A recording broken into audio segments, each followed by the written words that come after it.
things moving pretty quickly, be sure that you keep a pen and paper or an extra set of notes available for you, because there's going to be a lot of stuff you're going to want to write down today. And we are going to move quickly. We know that you're going to have questions. Be sure to post those in the chat bar. We'll review all of that after today's call. We've got some exciting news to share with you at the end of the call, but we will absolutely take all of those questions and roll them up into really something fun and exciting that we've got for you coming up in January. As we've got people joining, please go ahead and put your name into the chat bar. We'd love to hear a little bit about where you're coming from. Yeah. So go ahead and put in your name and your state, the industry that you're in. I thought that this was going to be all realtors, but I had an awesome surprise because there's a lot of people from a lot of different industries. So go ahead and put that in the chat bar, name, state, industry, and why is community important to your business specifically? Okay, and we're going to get started with our sponsor while you guys are doing that in the chat, you guys. This is Amber from Guild Mortgage, and she is amazing. So hold on, am I allowed to unmute her? Yeah, I did it. Oh, she got it. You did it. All right, Amber, go ahead and tell us a little bit about yourself and tell us why community building is important to you. All right, awesome. Well, it is such an honor to be here with two of my most favorite ladies. I'm Amber Kovarik. I've been a loan officer for 20 years here in the Valley. And I'll be honest and say I didn't do community for a really long time. I don't know if anyone can relate, but I had this idea that if it was going to get done, it was up to me. And I was just kind of like charging on my own. And I'm here to tell you that that is not the right way to do it. It is okay to lean on other people and to build this community of people who love you and support you and are there for you. And to me, community kind of feels like this big hug where you have people that are like rallying around you and are in your corner. And, you know, for instance, I'm looking to hire someone on my team, and normally I would just go out on my own and go find the person. And I was like, I'm going to reach out to my community and see who they know, right? And like leverage the people that I already know, love, and trust. And so I think that so many of us entrepreneurial type of women maybe try to sometimes do it too much on our own when we can lean on each other. And I think that we have all kinds of different communities, and that's okay. And so I feel so honored to have been around Mindy now for so many years to learn more about community and getting this support group around you. So I'm pumped for the workshop today. If anyone has any mortgage questions or, you know, wants to know what's happening with interest rates and what does the future hold, my crystal ball is a little cloudy, but I love talking about the market and educating right now. Feel free to hit me up and we can have a discussion, but I don't want to take any more time away from talking about community. No, that was so perfect, Amber. And you guys, one thing that's going to be really fun at the end of this is because of Amber, we're going to be able to raffle off AirPods at the end of this. So do not jump off because I have all of your names on these little tickets. And so I'm going to pick and somebody will get AirPods mailed to them this week. So excited. Is your Thank you so much. tied to your computer? No. Oh, can you do not disturb? Yes. Watch and it'll go to your computer. Oh. You want to do it on your computer just so it doesn't beep. Where do you do that? Go escape out. Hold on, Sorry, guys. 1 sec. Go to the top. Yeah, that one. And focus. And then do not disturb until this evening. Yeah. Oh, that is so cool. Now it won't be. Learning something new every day. There you go. All right. We're back in business. All right, guys. So our whole goal today is to give you an idea of where community can take you. So we're going to kind of work backwards by giving you an insight into something we've seen come to fruition recently. I think it's super important to show people that what can start as one simple idea can really turn into something really big and really impactful. So we've got some examples of up here of our bio and where we come from. But what I thought would be cool is before we kind of talk about community, how to build it, what's important about it, why don't we talk about what happens when you do it right? And I'd love for you to share a story about Flourish. Yeah. Well, you guys, I'm Kristen Cantrell for anyone that doesn't know me. I run a company called Connect and Cultivate that is in the real estate community. I'm the host of Moms in Real Estate, and I do an event twice a year called Flourish. And I know a lot of you guys were there. And the cool thing is, 6 years ago, I had a 1-year-old and a newborn, and all I could think about was I hated cold calling, and I hated the people that showed, I didn't hate the people that showed up, but I wasn't enjoying the people that showed up. And what was really apparent to me was I've got to change this, because I can't show up and get exhausted by cold calling. So I created the concept of, what if I get moms, because I had these little kids, I wanted to be around other moms, and what if I got them in a room once a month, right? We could mastermind, we can talk about our struggles, our victories, what's working, what's not working. And what it developed into was the podcast Moms in Real Estate. And I did that for years. I'm still doing it to this day. Just had a phone call before this. And what was really apparent to me was I was meeting all these amazing women all over the United States. And I was like, what if I could bring them all in a room together? And so that's how Flourish was born. And I've done 3 of them now. This last one, what's cool too, is we had 75 people at the first one. We probably had about 130 at the second one. And we sold out at the last one last week at 164 seats. So I always like to say that, because, you know, everything big starts small, and that's a perfect example of that. Yeah, it's awesome. And Mindy Jones, for those of you who I haven't met yet, I'm the owner of the Amy Jones Group, which is a real estate company here in Arizona. I'm founder of Community on Purpose, which is a nonprofit organization that we launched earlier this year. And I am an Exactly What to Say certified guide. So I truly believe that words matter, and the way that we use them can change the world around us. We're going to talk a lot today about different projects that we've been working on, but I do want to share that last night, the Amy Jones Group won the Spirit of Business Award from the Gilbert Chamber of Commerce. Thank you, thank you, thank you. It was a really exciting event for us to be a part of, but in thinking about our webinar and our conversation today, what's so important about it is we didn't have a presence in Gilbert 5 years ago. We were based in Chandler. We were known for hyper-local brand awareness in Chandler, and then made a really intentional move to gain awareness in another community. And so when I talk about the power of community building and the idea of starting small, what that means to me is sort of this layered approach to getting entrenched into the community that's most important to you. And for some people, that may be nonprofit work. For some people, that may be a geographic area that you want to become a person of interest. For others, it might be a certain sector. You want to dominate real estate. You want to be known for doing hair and makeup in your area. Whatever your industry of choice is, there are a million ways to master community, but they all take intentionality. And so that was kind of top of mind for me this morning in kicking off our conversation today. So cool. So you guys, we inserted quotes kind of throughout this whole workshop, because it's important for us to share like real life. This is examples that we have from our businesses that we can share with you, but also to bring it back to research. So to just put these quotes in throughout, I think is awesome. So this one says, a community-based business model strategy is one focused on connecting your professional service business brand to a specific community. Members use the platform to communicate, create mutual meanings, and exchange values. And that's from Profit.io. So what I think is so important about this quote, and really as we move to the agenda and you can see what we're going to cover today, we believe in community building because we enjoy it. We love it. You can see in this picture, we have a ton of fun doing it. We have so much fun. It's so much fun doing it. And it is a business builder, a business driver for us. So when we teach about community building and when we talk about it today, we always want to bring it back to the perspective of not only is it important to build community because we believe it makes the world a better place, but like you see on here, it gives you a competitive advantage in business.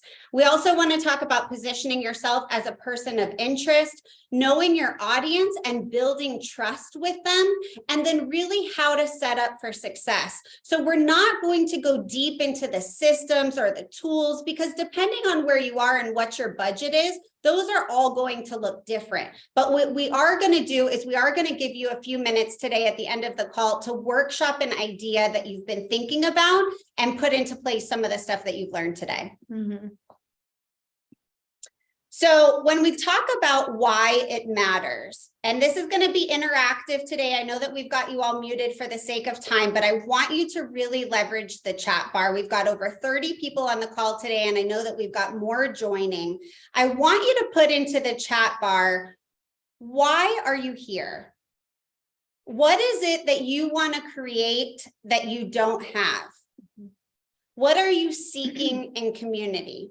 And this is important for two reasons. One, I want you to get your head wrapped around the idea that building community is going to look different for everybody on the call. And also, as we're giving you examples, these quotes from these magazines, these examples of things we've done, we want you to hear the purpose behind them and apply them to something of interest to you. So you may hear some of the stuff we're saying, and I don't want to do a podcast, or I don't even want to do events. So as we do these examples, I want you to think, why are you here? What is it that you want to create that you don't have? And what are you seeking in community?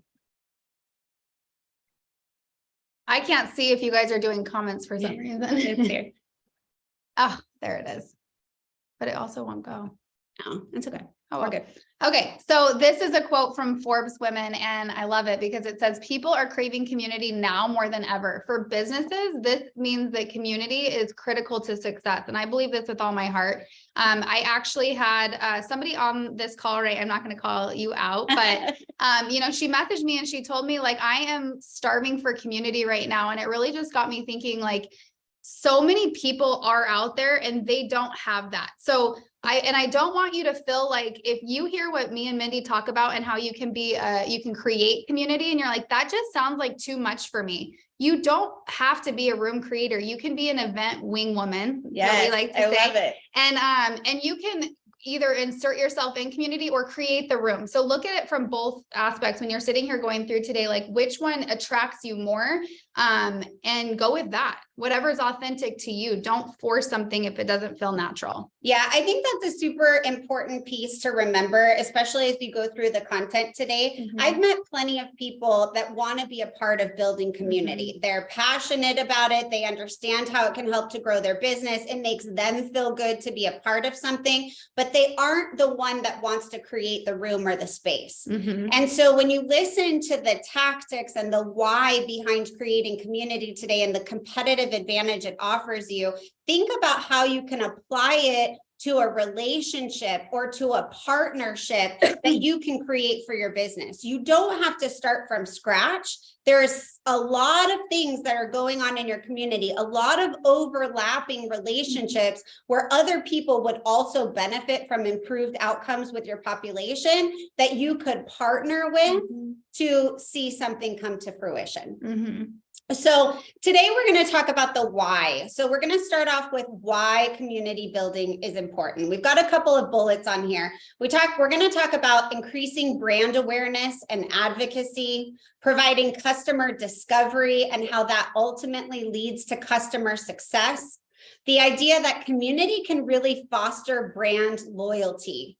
It can give you a competitive advantage, and it also will encourage growth. So the reason we're going to share a little bit of research on these topics is because when we look at community building as a business driver, we have to compare it to the other ways to start a business, right? There's many ways to run a business. We believe in a community first business, and here's why. So I'm going to start with increasing brand awareness and advocacy. So what we know from research is that word of mouth is still the most effective way to raise awareness and business growth. So we know that we're in a time when we can pay for pay-per-click, we can pay for Google ads, right? There's a million ways to market our business, but we find that 84% of people are more likely to trust a referral or a recommendation if it comes from a friend. That means the importance of building a community is no more important than it is right now. One of the primary ways that you can raise awareness is through brand ambassadors. So these are essentially people who work on your behalf to talk about how great you are, right? This is the definition of building community. The founders of The Skim, which is a popular daily newsletter, attribute almost 20% of their overall company growth. That's massive. Could you give yourself a goal of growing 20% next year just from people being raving fans of yours? And I'm going to use a dating app. Okay, so Bumble, the dating and networking app, they created the Queen Bee, which is also an ambassador program. These Queen Bees help market the app within their own networks. Isn't that what we want? We want people to be talking about what we do in their own world. So these grassroots efforts, they've helped 26 million users make connections in just the last 3 years. So imagine the power of building a strong community of people who are going to go out there and talk about how great you are. I love that. So the customer discovery, what's really cool about this is, 97% of people actually go look at reviews before they buy a product, before they go eat, before they use a realtor, whatever it is. So they're going to go online and they're going to look at those reviews. And what's really cool is that we have so many different ways of having that organic customer experience shared online. So I'll give an example that happened yesterday that I thought was really cool. So I was marketing this class and I posted a picture of myself and I talked about the class in it. And the comments that came from that on my Instagram and Facebook was all organic, and it was my cheerleaders, which were so cool, sharing, like thinking that I was awesome, and they were writing that on there. So for me, that's exactly what this means. The customer discovery being that like organic, authentic, like your experience versus something that, is just said from a survey or whatever. So I thought that was awesome. Now, the other part is the customer success. So the idea of just rising to the top and just one person, it's all about them. It's false. So I feel like really thinking about how successful people they create, and they have these supportive communities. And when you create these supportive communities, everyone's happy, right? So you're going in and you guys are sharing ideas and you feel happy versus somebody saying like, oh, go watch a video and do this. Or if you're isolated and you're on your own, so it's not as enjoyable. So, and the study that we found for this was actually cool. So WeWork, which everybody probably knows of WeWork, it's a co-work space. The business owners that were a part of that, 45% of them said that their business grew because they really dove into WeWork and the stuff that they had, like the classes that they had, the networking events, the ones that dove into it saw an increase in their business when they had that community. I totally geek out on these numbers. I know some people are probably like, numbers, whatever. But for me, what's so cool about this is community building is very instinctual to me. I've built several businesses and they've all been community-based businesses because I truly believe that it's the most sustainable business model and it's way more fun. And so what's cool is when you look at all of these statistics and these other massive companies that have truly been built on the idea that communities are the fastest, most sustainable way to increase brand awareness and advocacy, providing that customer discovery and that customer success, but also this brand loyalty idea. And this is so important, especially in real estate, but really in any sector. What you don't want is you don't want to have a killer year and then start over January every year, like brand new, no people, no one returning to you, right? How much work is that to constantly be starting new?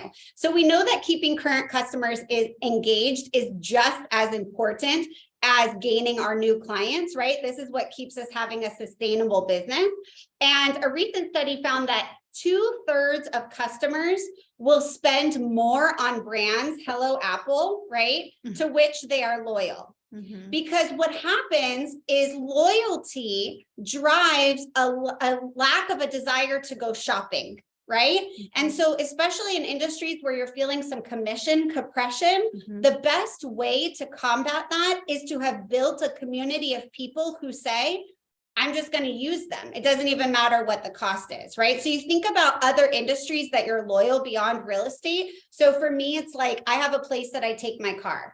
When my car needs something, I just go there. Now, granted, I can't always do everything that they say if there's a cost prohibition to it, but I'm not shopping it. I'm not going to a bunch of places and seeing if I can get a better deal because I'm loyal to that place, right? And so the idea that building a community can create this brand loyalty is this sustainable piece of building a business that's community first. So if you look at something like IKEA, for example, they call this the IKEA effect. With IKEA's business model, the consumer invests time into assembling the products. Like, what a pain it is to get something from IKEA. You get like 400 million pieces for a freaking table to put together, right? But people do it, and they tend to overvalue the product and the brand because they are aligned and they're loyal to IKEA, right? It's called the IKEA effect. So I think it's really cool. Whether we look at in-person events or online forums, right? There's a million ways to do this, but what we know is communities are key to brand loyalty. We know it's the key to overall success and to awareness. And we know that a strong and engaged community is going to lead to better products. It's going to push you further faster. Yeah. And the competitive advantage part is what sets you apart from your competitors. And the biggest thing when you have community is just the popularity thing, right? And it's showing that you're more successful, and you have all these people talking about it. And usually, it's the thriving communities often equal thriving businesses. Yes, absolutely. And it's a growth driver. It just is, right? There's a million ways to grow your business. And guess what? A lot of them cost money, and community building does not have to cost money. A loyal community is going to be a significant growth driver for you. If you have a group of like-minded people backing your business, it's going to drive momentum. It's going to drive your momentum as a business owner, right? Yeah. We'll talk about later. One of the reasons that Kristen and I got into relationship was because me as a business owner, I needed to be around someone who also excited me, right? In a different level of doing things. And so when we're in community with people, and that community can also include your customers, you're going to start to see a spike in sales, if it's sales that you're doing, or engagement, if engagement is what you're looking for. If your network is reliable, you're going to see your business reach new heights. So I think we've discovered there's definitely a why to our business model. We know that creating community is fun, but it also has to have some meat to it. Right? So yeah, meaning it can't be surface level. So I know you guys have all been to those networking events where you leave and you feel gross and you need to go take a shower, because everybody's like, what's in it for me? And maybe they meet you and they're like, okay, this isn't going to go anywhere. I'm not going to make money off this person. So they automatically check out. And so it's very surface level. It's not deep. When you're building community, it needs to be deep. You need to care about everybody more than you care about yourself. That's right. So we know the why, right? We've talked about it as a business driver. We know it can give us a competitive advantage. We know that we can't just go to a networking event and like have commission breath and like spam our business cards everywhere. But how do we put it into action, especially at first, right? Before we know people and before they know us? How do we even start, right? I mean, we talk about the award that we won last night, the Spirit of Business Award. That didn't just happen overnight. We didn't just go from, hey, we want to be known in Gilbert to, oh, we win this award, right? It doesn't work like that. So as you guys get started, what I want you to do as we shift into this, how do we start conversation? What are you already doing today to position yourself as an expert? So we opened the call with, what do you want out of today's call? What kind of community are you building? What are you doing to position yourself? Yeah. Are you asking Kristen if you can be on stage at Flourish? Because that's a great way to do it. 100%. Are you reaching out to people that have a podcast and asking if you can be a guest? I will tell you, in the 6 years I've been doing the podcast, I've had 3 people reach out to me to ask to be on the podcast. And I think that that's crazy, because and the people that do, they fully are trying to be people of interest, because they have like teams of people that are going out and seeking opportunities for them. So I think that that's key. Seek those opportunities out. So share with us what you guys are currently doing. Oh, and this actually was from Pinterest. But I loved it, because sometimes the bravest and most important thing we can do is just show up, because how many people here feel like, oh my gosh, like I can't go and be on a podcast. Who am I to think that I can go up and share my experience? Like you just feel like this, I don't want to do it. So you just don't. I will tell you right now, every person that shows up on social media all the time and they're doing like what we've been doing to, promote this call, we don't want to do it either. Like, we don't want to put pictures of ourselves and videos and reels and all that stuff and write all about ourselves. It's uncomfortable, but guess what? I'm going to do it because I know I have a mission and I'm going to be building community, and that's how I do it. Yes, it truly is about just showing up. So what we're going to do is we're going to talk about some of the strategies that we've seen and we've put into place to really help ourselves and help others become that person of interest. We're going to give you some examples of some of the ways that we've accomplished this by listening to those that we were actually trying to reach and helping position ourselves and others. We've developed a social mission. So I'll talk a little bit about community on purpose. And we've definitely been intentional about creating connections for other women while being ourselves. Okay, so first case study is connect and cultivate. And you guys, this is something that's so cool because I knew the need in the community because I spent years meeting with thousands of agents actually. So I was a recruiter, is how I started off in the industry. So I would sit across from people every single day at work and they would tell me their needs. So I knew the need for community was huge. And I loved the fact that there was a need for it. And I could be the person, like, that's authentic to me. So identifying my unique value, this was actually really, really hard for me, you guys, when you're figuring out your value proposition and what sets you apart from everybody. If it's hard for you, like it was hard for me, you need to go ask people. And that's what I did. I went and I asked everyone that works with me, like, why do you work with me? Like, what are those key words that they were saying? And it helped me develop my value proposition. And then constant clarity in your mission. It's basically like you have to adapt to change. So if something's not working, I can't tell you how often I change things, because if I'm showing up and doing something and it's not working, I'm going to pivot and I'm going to try something new. So, and as the market changes or whatever, like, you need to be able to adapt and be able to change and not fear that and just embrace it. So I'm going to ask you a few questions. Go back to this and let's see if we can get this chat bar to show up here for a minute. Oh, yep. Good. Okay. So while we've got this chat bar pulled up for a second, I'm going to ask you a couple of questions about Connect and Cultivate. Is that cool? Yeah. Okay. So can you describe for everybody that's on what Connect and Cultivate is? Yeah, so Connect and Cultivate is my organization that I've built under the EXP platform, and it's community based. I do a lot of education and a lot of fun events, which somebody on the call is probably laughing because I use fun all the time, because I won't do something if it's not fun. But I know that there's a need to bring people together. So the way that I do that is I create a calendar full of events for people to be able to invite people to. So not just me, but it's my whole group gets the opportunity to say, what do we have going on this month? And who do I know that I can invite to it? So I'll give you an example. We do skin nights every single quarter. So I know some of you on this call have been to my skin nights.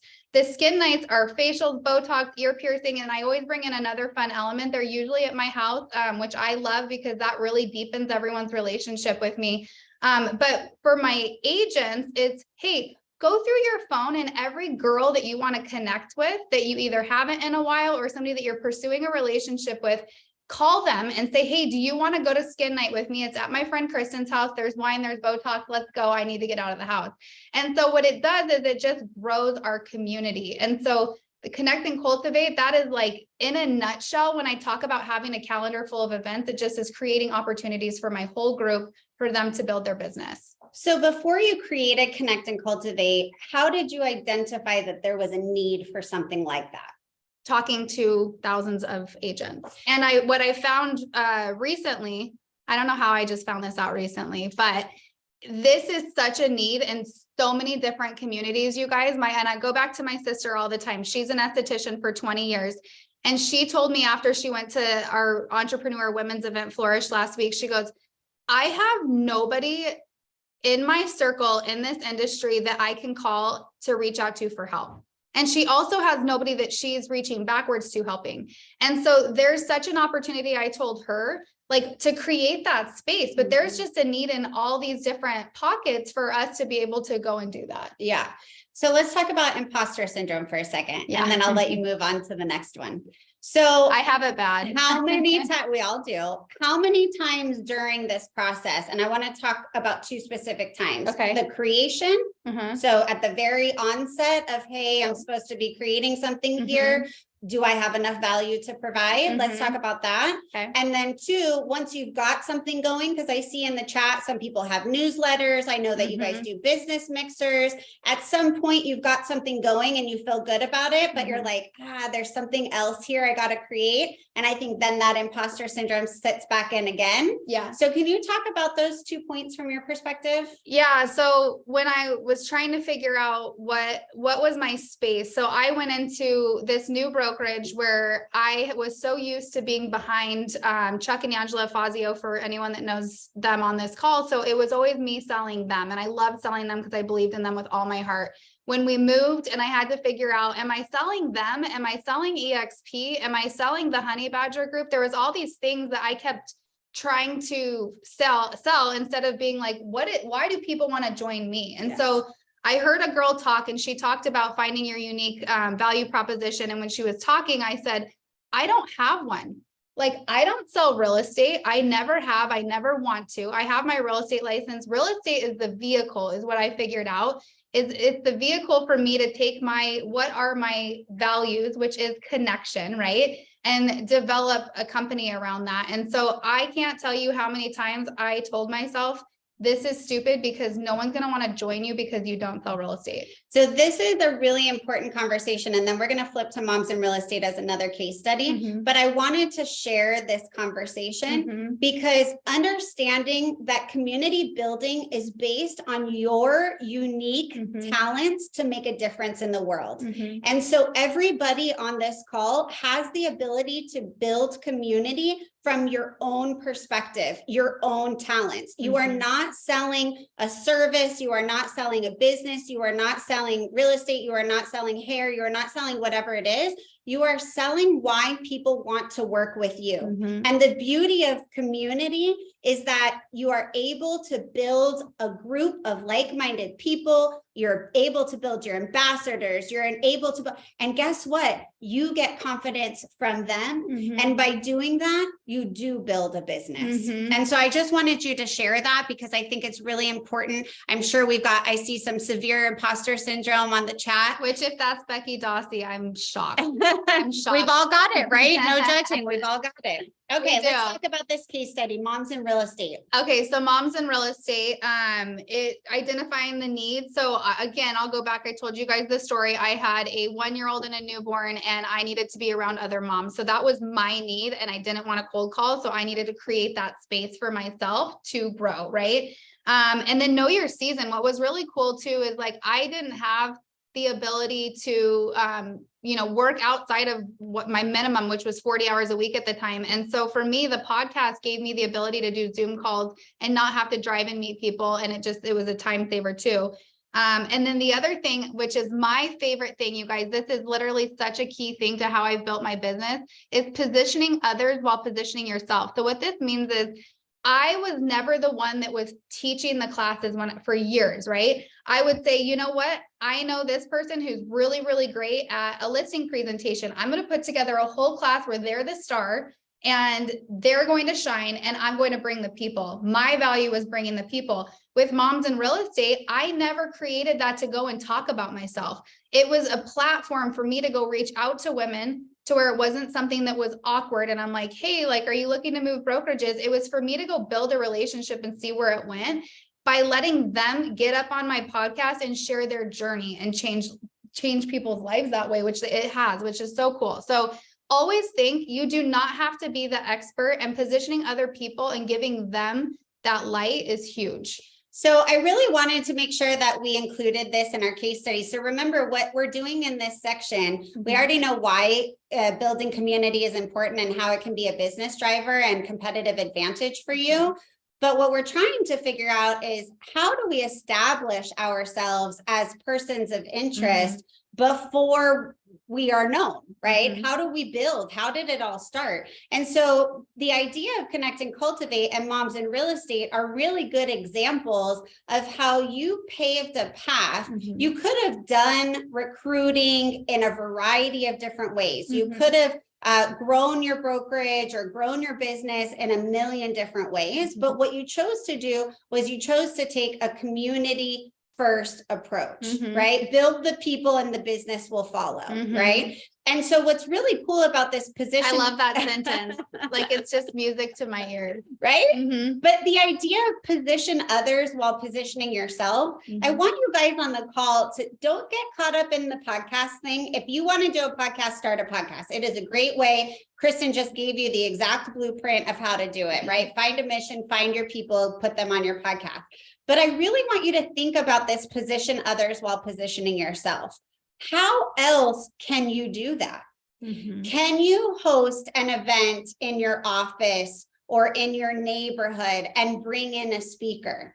I can tell you that if you post something on social media that says, I'm looking to get speakers for a women's night, if women are your thing, or I'm looking to get speakers for an education night, or I'm looking to get whatever it is that you are passionate about, that you want to spend time in order to grow your business and also have fun doing it. If you post, you will find like-minded people, and everyone loves to talk about themselves, right? Everybody has a goal that they're trying to accomplish. And if you can give them a platform to do that, they will be supportive of you. And so you don't have to be the one at the center while you're building your persons of interest. You need to become the connector that other people want to be a part of, so that they say, oh, I get this chance to go speak. Even if it's 10 people in someone's private home, they're the face on your flyer. Don't you think that they're going to want to push that out and share that with people, right? This is building the relationships, all because you are leaving your ego at the door and you're positioning others, which in turn positions you as the expert, right? Love that. All right. So let's go to this last case study in this section. Wait, hold on. Look how cute she looks with her wings like that. I told her, I'm like, that's my favorite picture. I do enjoy them, but I also live in Arizona and I am like a massive face sweater. So like they're really cute, but ultimately they're like hanging on top of my face. So thank you. So I take a picture of them and that's it. And then you just imagine that I have them here. So the third case study of how to become a person of interest. So you know, I own a real estate company and we've always been community first. It's the only way I know how to do and run businesses. So I have a massive interest in supporting nonprofit organizations. I've been doing that my entire life. For those of you that have known me, who've heard me speak in any capacity, you've heard that I started a peer mediation group when I was in second grade on the playground. I taught kids how to help others resolve conflict and made them wear matching puffy paint t-shirts. But I've always believed that I could assemble people and make a change, right? And so I built my real estate business that same way. What happens at some point, and some of you may be at this point with projects you're running or communities you're building, is you get this feeling inside of you like, I'm supposed to be doing something more. This can be bigger. I know how to create momentum. This is going really well. Maybe even people are coming up to you. Now you are a person of interest. People are coming up to you and you don't have like the next thing to plug them into, right? And so the idea of creating community on purpose for me, it was a total passion project. It was clarity around my social mission. So one of the ways to become a person of interest in your area is to have a very clear social mission. For us, I run a real estate team of all women. And so it became clear that our focus was on women and families. And so every nonprofit organization that we align ourselves with is very clearly for women and families. And so what ultimately starts to happen is, one, it's fun for us because we're working in our sweet spot. We're giving back to the things that are important to us. But then people start to align us with those values. And so then as they want information and how to do things in those areas, they come to us, right? And then obviously we run a real estate team. And so this becomes a business driver for the way that we also make money. And the more money we make, the more that we can donate. And people know that. So it's a very clear social mission that has become a business driver for us. Now, this can't be done without intentionality. Mm-hmm. So we started to ensure that everything we did talked about women and families, women in leadership, children and families, right? And we started to get really clear on how we were posting what our social mission was. Mm-hmm. We wanted a certain feeling. We wanted to align branding. We wanted to use certain words. And one of the best tests for this, I was telling Kristen, when someone applies to be on our team, Mm-hmm. whether they're a good fit or not, like they end up being the right person or not, they usually are the right culture fit, Mm-hmm. because we've done such a good job of being clear about who our culture is. Mm-hmm. When we get someone who comes that isn't a good culture fit, my first thought is, what did I post that made them think we were the right fit? Right? It makes me think, because we've been so intentional. So it makes me think, what did I post? Like, what got posted that they saw that made them think, oh, we were a good fit? So you want to get to that level of clarity where when somebody isn't a good fit, you own what you could have done to give that impression, right? That's clarity. And then the third piece of this is really just the idea that there is unbelievable opportunity for growth and momentum outside of your sector when you have a very clear social mission. It catapults your ability to make an impact on the world, which ultimately becomes a business driver for you. But it is truly a deeper way of growing a business. It is sustainable in all markets. It is powerful. It gives you a stage and a platform to really make a massive difference. And I think from that, you can grow a lot of different businesses. So those are examples of how to become a person of interest.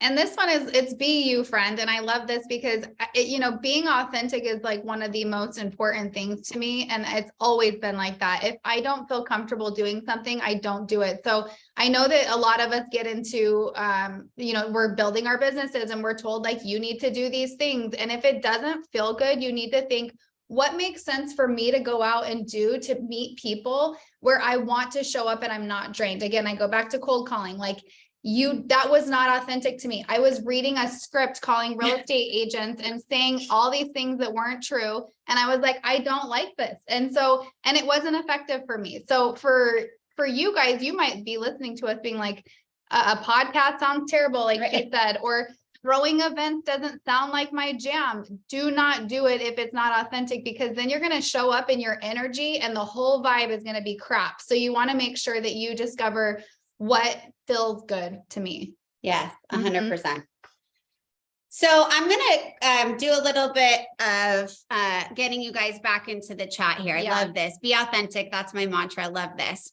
So we talked about today, community building is a business driver, gives you a competitive advantage. We've given some of the examples of the ways that we've become persons of interest and help position others to become persons of interest.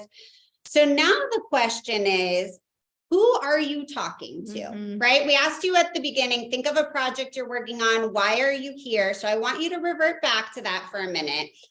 Who is your ideal client? I want you to put some words in the chat bar, and I'll just give you an example. I mentioned we have clarity around our mission, right? So for us, those words are women, families, women in leadership, children, youth in need, right? I mean, these are like the words that we would use to describe our audience. So pull up the chat bar and just take a minute.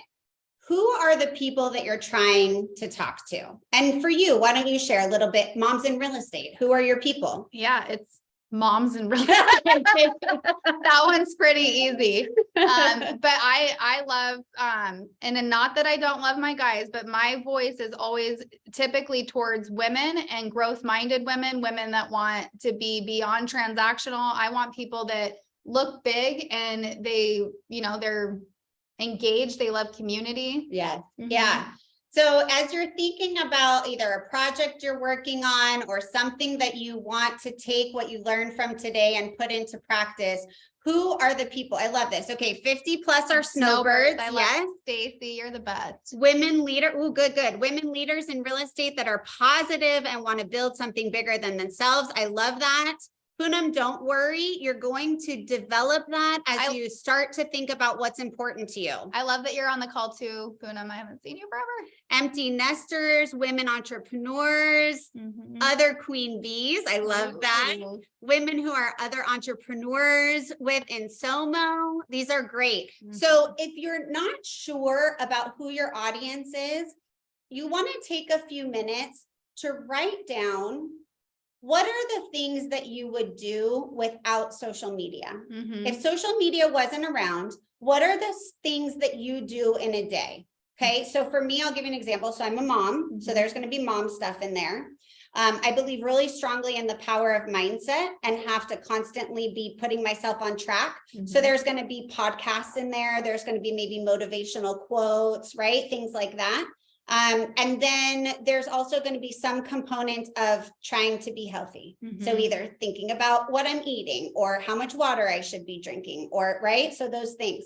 So I'm going to start, if I don't know who my audience is, by looking at those three things and thinking, is there an audience within those three categories that I want to connect deeper to? And then the flip side might be true. What don't I have in a regular day that could enhance my day that I would enjoy, right? So if you're not sure who your audience is, start there.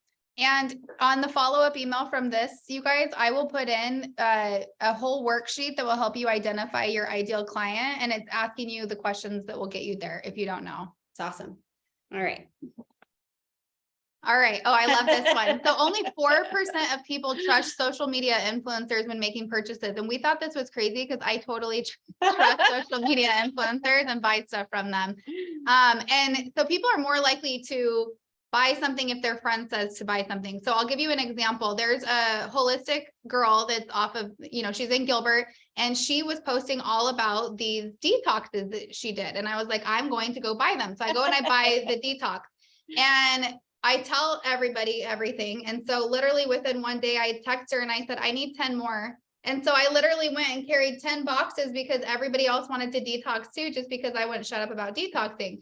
So it's like those personal recommendations from your friends, you just trust more. Yes. So when we talk about who your ideal client is and trying to identify who you're actually talking to, think about Kristen's example. The business grew fine through social media, right? They got Kristen to buy the box of detox, but it grew faster by people getting Kristen's direct recommendation for it. And it would grow even faster if she had an ambassador program, because then I would continue to not shut up about it. That's right. So that's the power of community, right? Much stronger than any other type of advertisement. So the question is, how do you find your client and how do you build trust with them? So the first is you've got to start small, right? To impact 1,000 women, you have to start by impacting just one.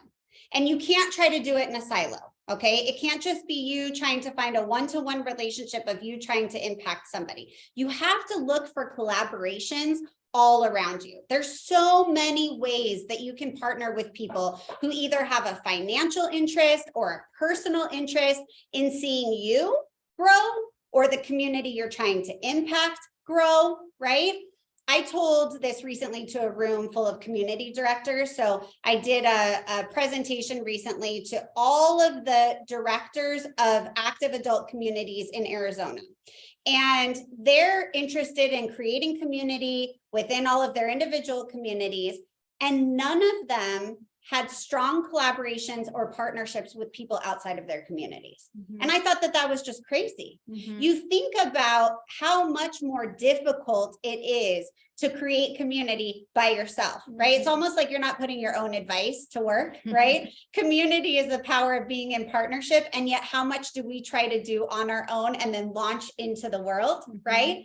So I challenged them to think about at least one relationship that if they intentionally grew over the next year, how impactful that would be for their community, right? If you build a relationship with a partner and you come from a place of curiosity about how the two of you can grow and collaborate, the impact to your business is tenfold. So I'll use the example for me of you and I, right? So Kristen and I have done stuff together for years. We obviously live. I had her on my podcast. That's how it started. I was on the podcast before I had a son, and so it's been a while, right? Because he's 3.5. And I love the stuff that Kristen was doing. Meanwhile, I was building in a nearby area, some similarities in the work that we were doing. And I always found myself wanting to do and come to the things that Kristen was doing. She had FOMO. I did have FOMO, I'm not going to lie. So ultimately what I decided was I wanted to be in direct relationship and community with Kristen and with Connect and Cultivate, because what I was trying to build and what she was trying to build had many similarities. And I believe that if we could start partnering on things, the amount of growth that we would both see and the greater level of impact that we would be able to make, it was unavoidable for me to go down this route.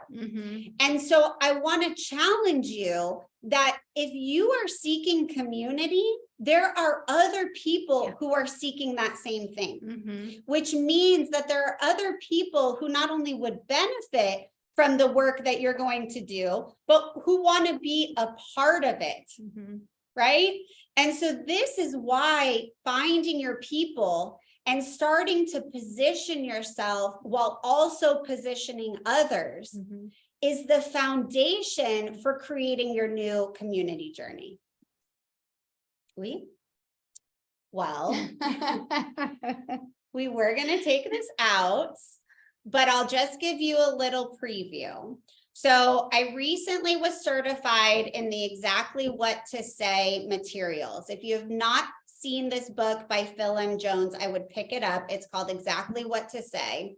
If you are in the real estate space, there is an Exactly What to Say for real estate agents. If you are outside of this space, the Exactly What to Say book itself is an incredible place for building critical conversations. Critical conversations are those conversations that show up time and time again, that if you were to do them better, they would grow your community. So it could be your business, it could be in leadership, it could be in personal, right?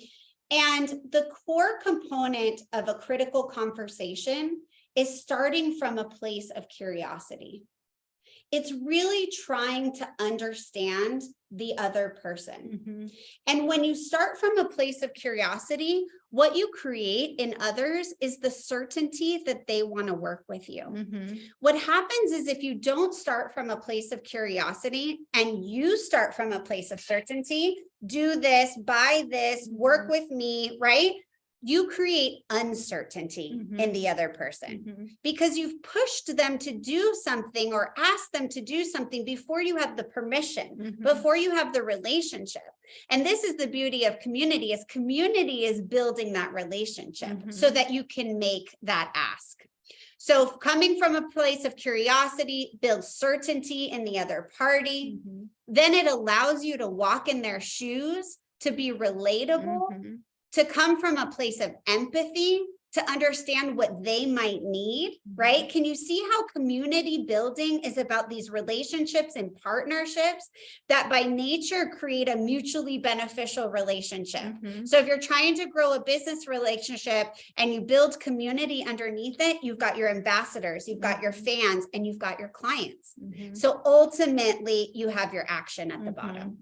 Well, and I just go back to like that, thinking of the networking events where that person shuts off immediately. So that's exactly this. You need to come from a place of curiosity when you're in environments like that, because you're going to stand out, because the majority of people don't do this. Yes. Which is so crazy. I know. All right. So you guys, we've covered a lot so far. So we've talked about why community building is important. We've shared some examples of how we've seen that work in our businesses. We've talked about positioning yourself as a person of interest, identifying your ideal client and how to build trust with them. And so I love the whole concept of, like we just talked about, coming from that place of curiosity and building empathy to drive action. So let's go back and think about, why are you here and what makes you unique? So let's go back to the chat bar, because we're going to be talking about, hold on, I can't move that. Can you? Yeah. There you go. There we go. All right, so let's read through a couple of these comments here. I feel alone and want to connect with other women. My quote was, want to go fast, go alone, go far, go together. I love that. Have many ideas to partner, but can't seem to find here in New Jersey. Yes. Oh, I love this, Jessie. Be the creator there. I bet so many local women want that as well in your area. You can get leadership help and support from this community on how you can build in there. Channel your inner Kristen. Jesse, I've told Lori this. Lori, this call is your wake-up call. I love this. So what's really great about this is we're going to share with you guys an opportunity next year where, in addition to being able to workshop ideas that you have in your local area, you will get this community, you will get this support, you will get other people who are going on this community building journey with you. And so I'm excited to talk about that in a couple of minutes. So keep your chat bars up. We're going to take about 15 minutes, and I want you guys to workshop some of what we talked about today. Okay. So we're going to think about those ideas that brought you here today. Okay. And we've got some questions that we're going to prompt you with, and we're going to take a couple of people who are willing to share theirs. And we're going to start to build your blueprint for success. Okay. Now, you don't have to have it all figured out. You're not going to, by the end of this call, be inviting all of us to an event that you're hosting tomorrow. So just leave all those expectations at the door. This is an opportunity for you to start to workshop what community can do for your business. Okay. So let's flip to the first one here. All right, so let me go back to present. Oh yeah, sorry. Okay, so name 3 things that your dream client is interested in, curious about, or challenged by. So as we start to build community for ourselves as a business driver, our goal is to find out what is necessary and important. Here, this. What is necessary and important for the, oh my goodness. What did you do? It's not just me. What did you do? I don't know. Oh my. What do you guys see? Could someone take themselves off mute here? Oh, stop screen share. Oh my goodness gracious. What? It's a black screen. Perfect. So helpful. Okay, where's your Here, watch out. Oh my god. Let me see. It's okay. You guys are workshopping, so hopefully there's some stuff. Okay, you're writing down 3 challenges or things you're interested in or things that your clients are faced with right now that community building could impact. And while Kristen is playing with you guys, it like disappeared. So let me log back in. Let me get a new Canvas screen. Okay, meanwhile, can someone take themselves off mute and share what they've started to write down? All right. Snowbirding. How can I afford 2 homes? How do you, I started a snowbirding group where I'm going to get more people to come into my group. You guys are all welcome. But to partner and share ideas on how do you deal with family? What does that look like? And am I old enough? And what are HOAs? How come they're so expensive? Like just that mindset of, taking a risk when, you're not sure you can do it financially, because you got to have 2 houses, right? Snowbirding is whether you rent here first. So there are some hurdles people need to get through. So maybe in my group, I'm going to have a financial guy talk about, buying what tax deductions, having a tax person talk about those things. But that's a tax person for presenting if you need one. I love it. But that's perfect. Like you're literally having people there that are going to help you with any objections that you have. Love that. So it's creating a group.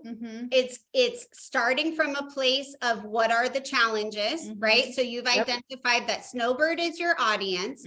Okay, what are the challenges snowbirds have? Well, they're not sure what they can afford. They're not sure how the process works. They're not sure what the risks are, right? So then you think about what are the people that you could bring in? You brought in the tax guy, right? It could be a mover. It could be, and now think about how much these people's businesses would benefit from knowing your clients. So now you have an invested partner who's going to drive additional people to your community because it's a mutually beneficial relationship, right? That is the springboard to an awesome new community. I love it. Okay, let's get one more. Someone who wants to take themselves. No, don't touch anything. You have to take it. Kristen cannot help you. Go ahead. So I'm willing to chat for a moment. Yes. This just came to me and I typed it kind of, I got some typos in there, but one of the things that I know is true as an experienced real estate agent, I don't want to just sell them a home, not just the transaction. It's about, and all the things, mom, parenting, all that, but what happens in the home after the sale for people who deeply desire to create a home setting filled with just, I don't want to be too out there, but just how do I be a better parent? How do I be a better spouse? How do I create a home just filled with, all those things? I mean, it's not super clear to me, but I've always known that's it. It's just everything home, not just a pretty home, not just a nice home, but what is it filled with and how do I be better at all of that? So. And what are the things that you are thinking of how you could get that message out? How does it feel authentic to you to talk to people about those things? So for me, I think at the core of every relationship with our spouses, with our children, within community is the core is communication. And how do I be a better communicator? How do I listen well? How do I speak other people's language? And just show up in a really meaningful relationship with them. And it all starts with communication. So that's one of the ways that I think helping us all be better, more powerful communicators. I love this. So it could be quotes that you post. It could be classes that you hold. It could be. I love that concept. Like, I want to come. Yes.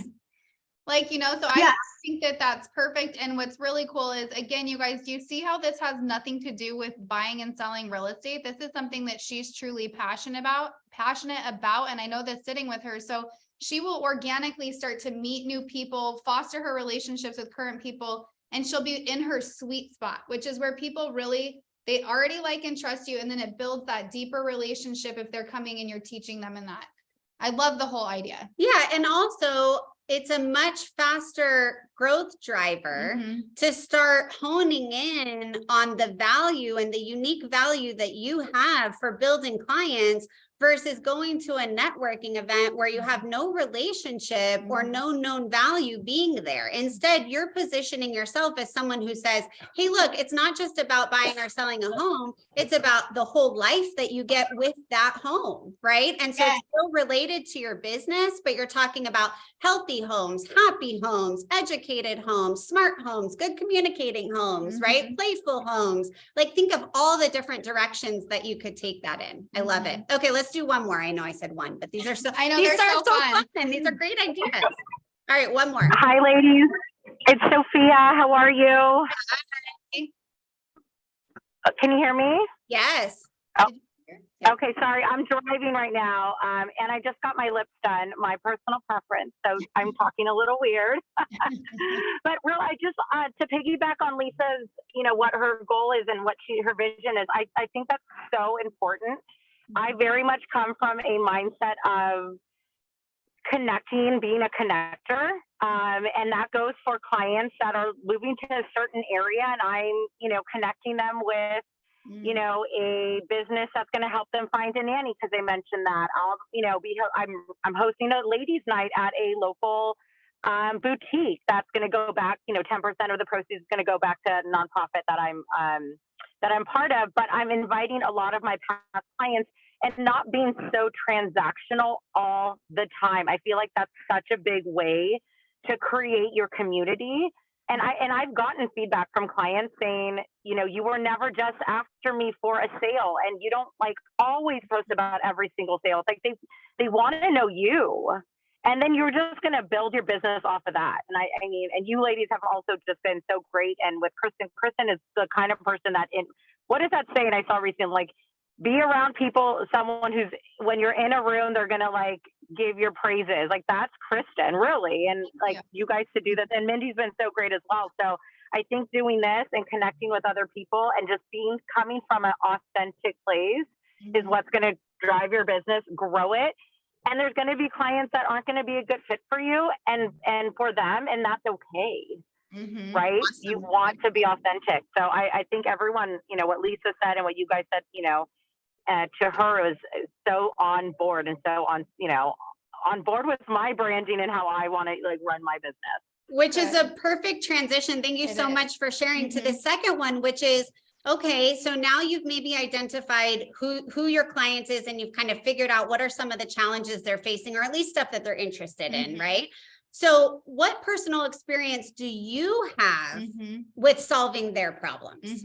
What do you yourself know how to do? Because either you've experienced the problem yourself or someone else has helped you or you have helped them. What is your unique value proposition in that space? And Sophia, yours is you are taking somebody who knows nothing about your local market. You are an expert in your local market and you're pairing them with people that is solving their problem, which is awesome. Does anybody else want to share with us how they've done that? I'm going to call on you. All right, give him a second. Hi, this is Bree. Can you guys hear me? Yes. I can't see you though. Where's Bree? We'll find you. We'll find you. There you are. No, you're good. Hi, Bree. Okay, perfect. Hi.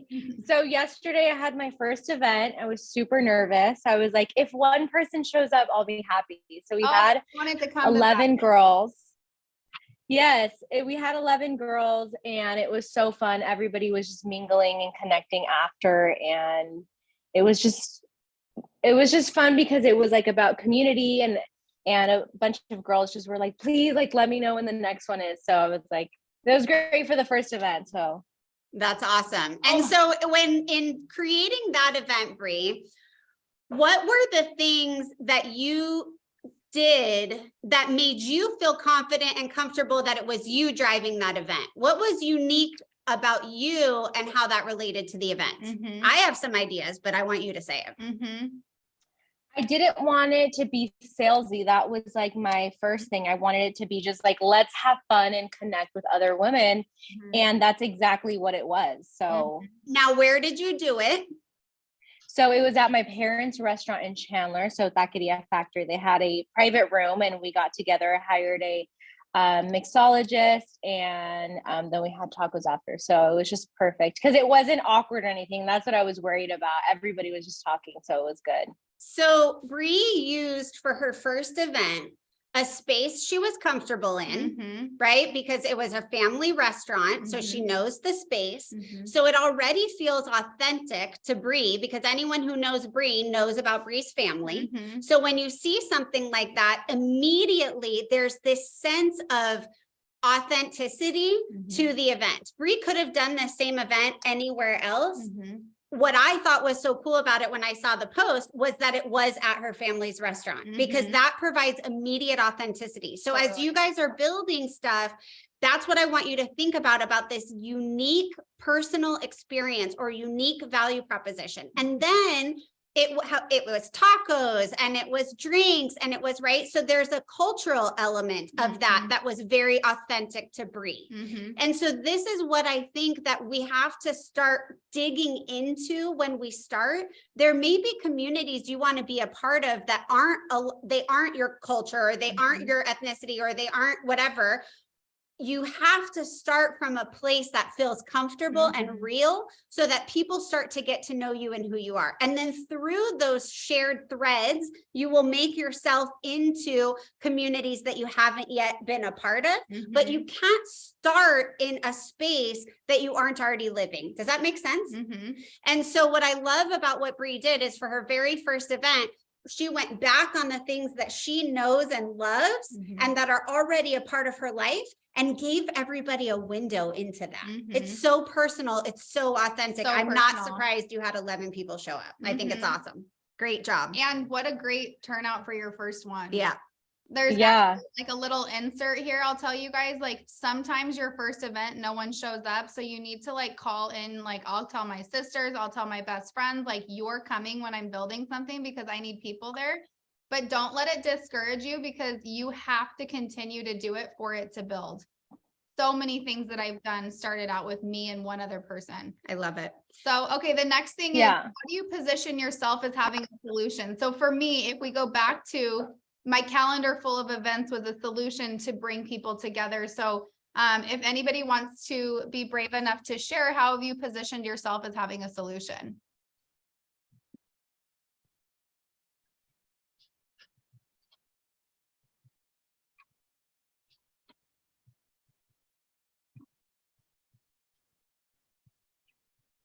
Well, I haven't started this yet, but I'm just having the ideas pour in as you're talking. So, Yes.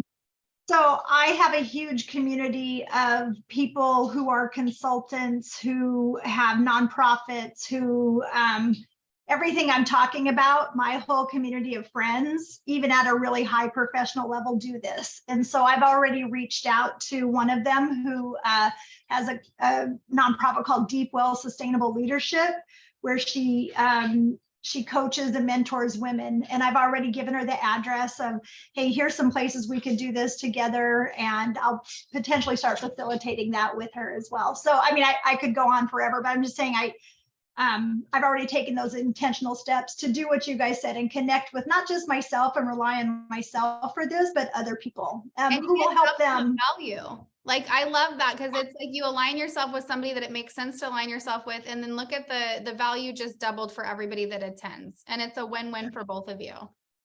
Yeah, I love that. So as you're writing these things down and these ideas are coming into your head, just get them all on paper. Mm-hmm. You've talked about kind of what your personal experience is, right? Like maybe you have certain resources available to you, or you moved across country and now you want to help other people move across country, or you're a snowbird and you want to help others with the snowbird experience, and how you're positioning yourself as having the solution. In order to be a successful community builder, those partnerships are going to be the thing that gets you there. So how can you become that person of interest through other people? So Lisa, you mentioned a few of those relationships that you might have, and then you take those relationships and you leverage some of the strategies or tactics that we talked about.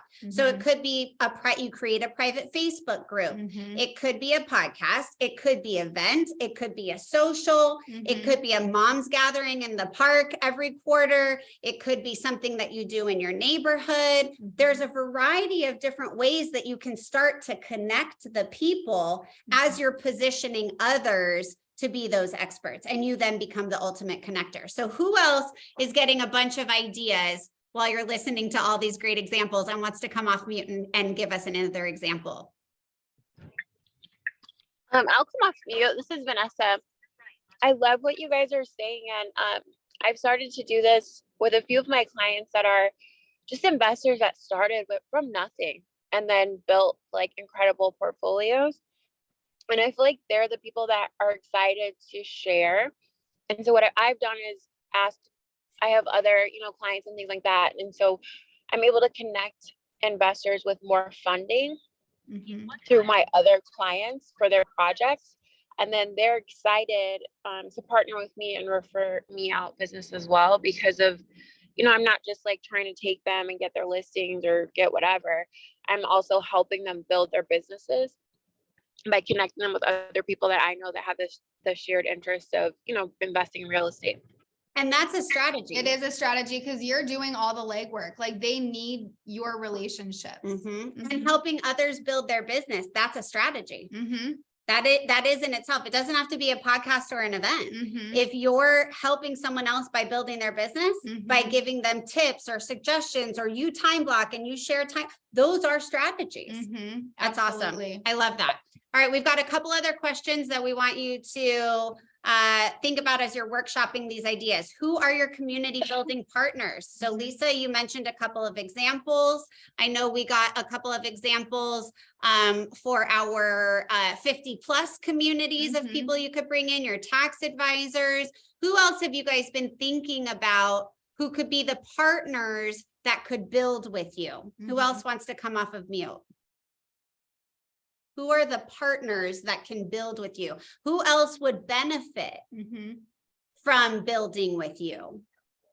Hi guys, it's Becky. I'm in the puppy, so I'm gonna be kind of quiet because people are around.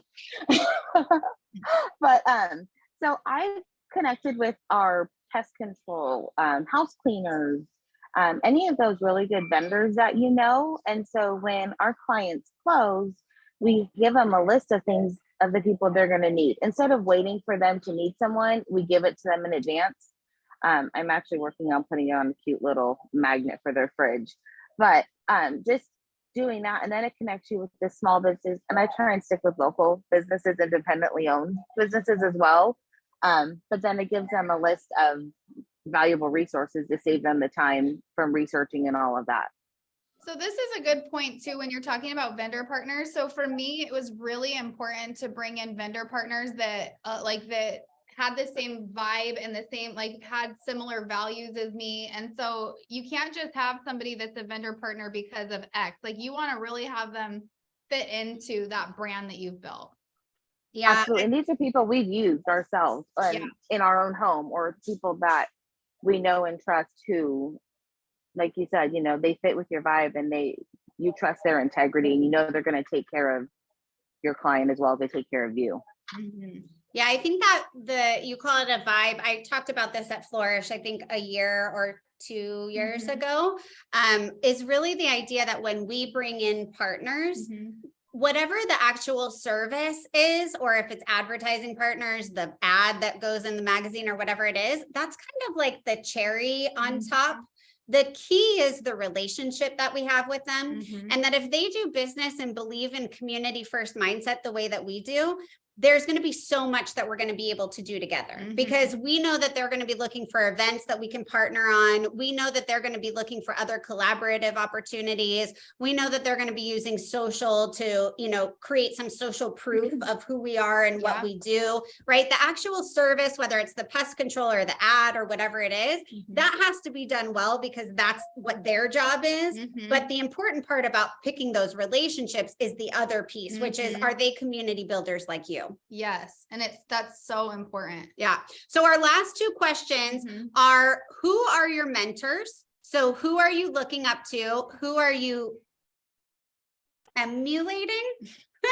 That word is hard. Emulating? I feel like, this is phonics space. Yeah. Spelling. You just Emulating. Emulating. I didn't say you did it. And then finally, what I want you to put in chat is what makes you unique. So I want you guys, if you'll take yourself off mute, I want you to share a couple of the mentors that you have. Who are you looking up to? Who do you want to be in business with? Who's doing things the way that you want to do them? Who are people you want to meet? I've got a short list of the people, like, I want to meet these people. I want to know how they're doing things. I have questions I want to ask them. So who in your community is that for you? Someone take yourself off mute and give me that one. I'd like to share. Yes. So this is Poonam. Hey guys. Hi. Rachel, I Hey, bet you didn't know Kristen. she was going to be on the call. Hi Rachel, love you. So not from a real estate point of view, but from an injector point of view, as we talk about community, we have in the injector world, everybody is kind of doing their own thing. Like, we don't have a community. We don't have a space where we can talk to somebody or get support from somebody. And ever since I've started my business, that's been in the back of my mind, that I would like to create something like that for this area of work where nobody talks to anybody. You cannot ask anyone questions. You're kind of left on this island, isolated, all alone, trying to figure things out. You don't know which suppliers to go to and which wholesalers to go to. And if you have a complication, who do you go to? So I actually don't have somebody that I can go to or someone I can emulate. Tell me this, because I'm like, oh my gosh, like you have such a great opportunity to be a room creator in that. And think of how many people are going to want to be a part of that. And I'll say, even again, I go back to my sister said the same thing, and she's an esthetician, so similar line of work. Like, if you can create that, and create it with intentionality behind it. I mean, if there's a monthly membership or whatever, like you can create another income stream off of this. Like think big like that. Yeah, it's been in the back of my mind, but it's really scary, right? You don't know where to start, and you always wonder if anybody will care for it. I know exactly where to start for you. Just call me. Okay. Okay. All right, guys, as we close out this section, thank you so much for everybody who took yourselves off mute to share. We definitely wanted this to be an interactive day, and we have covered so much today. But this last bullet point, I want you to use the chat bar as we transition to our last couple of slides. I want you to put one word in the chat bar. What makes you unique? I just want one word. One word. What makes you unique? I want you guys to start filling the chat bar with all of these incredible connection, intentional, problem solver, vision. I want you to write these words, creative, in the chat bar, and I want you to write them on a sticky, loyal, authentic. Put it on your computer, put it on your wall. Heartland, compassion, heart-led. I was like, what's that? I think that's a word, Cassie. Fun. Look at these words, guys. These are the things that make you unique. Empathy. Yes, Cameo. Empathy. Passionate. Oh my gosh, you guys. This is why people do business with you. Yes. It is not the product that you are selling. It is what you can bring to the table. Enthusiasm. Is this hard for anybody? Relatable. I love this. I love it. See, this is awesome. All right, guys, keep them coming. Keep them coming. Building a brand community is a long-term strategy that requires care and consistency. This is not something that happens overnight. As you're writing down those words, you're workshopping these topics. This is a journey that at its heart are relationships, and they take time and they take trust to flourish. Yes.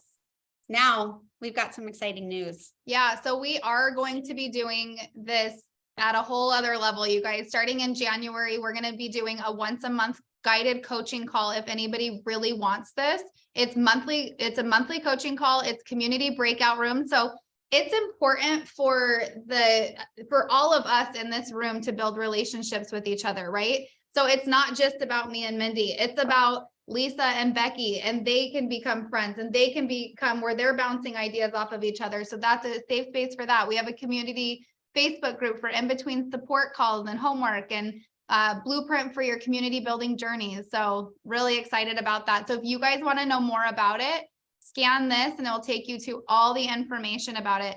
This is part of the Connect and Cultivate value proposition too. So if you're already part of that community, it's going to be something that you can immediately get into. If you guys are not, look at what it looks like. Okay. It's awesome. So if today's call got you excited about how to build community with others, we would love to continue the conversation with you in our 6-month guided approach. We are always available for questions, but we hope that we'll get to see you in person or online. Got a ton of Connect and Cultivate events that are coming up. What we want you to do is not only attend these to be in community with us, but also to leverage them as a blueprint for the ways in which you can build community and be room creators in the areas that you guys are at. So you'll see conference calls, you'll see things on web, you'll see things in person, you'll see content shoots, you'll see all different kinds of things. If you connect with us on the socials, you'll see the kinds of things that we're up to. We would love, if they resonate with you, for you to also put them into place in your own communities. Oh, raffle time. All right, who wants AirPods? Who wants AirPods? Raise your hand if you want AirPods. Awesome. All right. If I can read my handwriting. Oh, she's on the phone. She doesn't even know. It's Becky. Oh, if she had AirPods, she wouldn't have to hold that phone next to her. Oh, she's still on the phone. How do we get her attention? We all wave at her. We wave and make her think that she's missing something. There you go. Everybody wave. Oh, hey guys, we'll let her know after this call, but I want to thank you so much for joining us today. Yes, community is my coping mechanism. That is the truth. It's something I've been doing for my entire life. Kristen and I are passionate about it. It's been awesome being able to do this together and joining you guys here today. You've got so many great ideas. Just imagine the change that we can all see together if we make community a priority. Yes, and Lori, the next event is on May 4th and 5th in Chandler, Arizona for Flourish. It's awesome. Thank you guys, Amber. Thank you for your sponsorship. We appreciate you. Thanks for everyone for showing up today, and we hope to see more of you. Becky, Hi, ladies, thank you. Becky, can you hear me now? Becky. Yes, I can hear you. I'm off the phone. You won. Oh, yeah, I won. All right, we'll loop around to you later, Becky. Take care. Bye, guys. Bye.